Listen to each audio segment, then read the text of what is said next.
জ্বালানি সাশ্রয়, বৈদেশিক মুদ্রা রক্ষা এবং রাজস্ব আয় বাড়াকে আসন্ন বাজেটে মোটরযানের উপর যৌক্তিক শুল্ক কর নির্ধারণের দাবি জানিয়েছে রিকন্ডিশন গাড়ি আমদানিকারকদের সংগঠন বারভিটা। একই সঙ্গে ৫ বছরের বদলে ৮ বছর পুরনো গাড়ি আমদানির সুযোগ বাড়ানোর প্রস্তাব তাদের। আরও জানাচ্ছেন সবুজ মাহমুদ।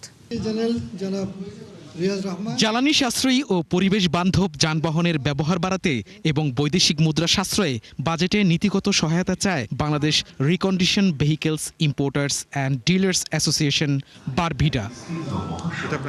সংগঠনটির দাবি, রিকন্ডিশন নামে পরিচিত হলেও তাদের আমদানি করা গাড়িগুলো প্রায় নতুন, আধুনিক, প্রযুক্তি নির্ভর ও জ্বালানি সাশ্রয়ী। এগুলো নিরাপদ, টেকসই এবং পুনঃবিক্রয় মূল্য ভালো। ইভির নামে হোক আর যেটি হোক, যেন এটা মনোপলি ব্যবসা না হয় এবং নিম্নমানের গাড়ি যেন বাংলাদেশে না ঢুকে, এটা আমি অনুরোধ করব। পরে এটার এফেক্টটা দেখবেন যে 2 বছর 3 বছর পর দেখবেন যে প্রত্যেকটা গাড়ি, এই গাড়িটা কিন্তু ধোলাই খালেও কিন্তু একটা বিশাল শিল্প আছে, এই গাড়িটা কিন্তু ধোলাই খালেও বিক্রি হবে না, এটা সোজা যাবে ভাঙাড়িতে, যেটাতে আমাদের ডলারও নষ্ট হবে এবং ক্রেতারা প্রতারিত হবে।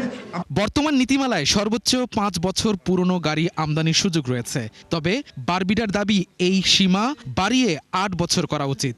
এছাড়া তাদের অন্য দাবিগুলো হলো হাইব্রিড ও প্লাগ ইন হাইব্রিড গাড়িতে শুল্ক কমানো, গণপরিবহনের মাইক্রোবাসে সম্পূরক শুল্ক প্রত্যাহার এবং রিকন্ডিশন ইলেকট্রিক গাড়িতে কর কমানো।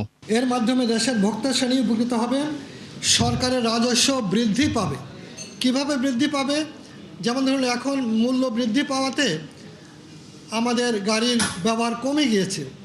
10,000-এর কম গাড়ি গতবার রেজিস্ট্রি হয়েছে, অথচ এটা কিন্তু হওয়া উচিত ছিল বাংলাদেশে এবার 30,000-এর মতো। তাহলে সরকারের রাজস্ব বর্তমানে যা পাচ্ছে তার 3 গুণ হতো।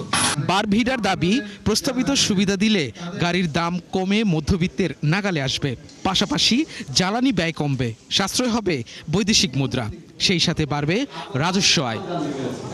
আর দেখেন, সবুজ মাহমুদ, ৭১, ঢাকা।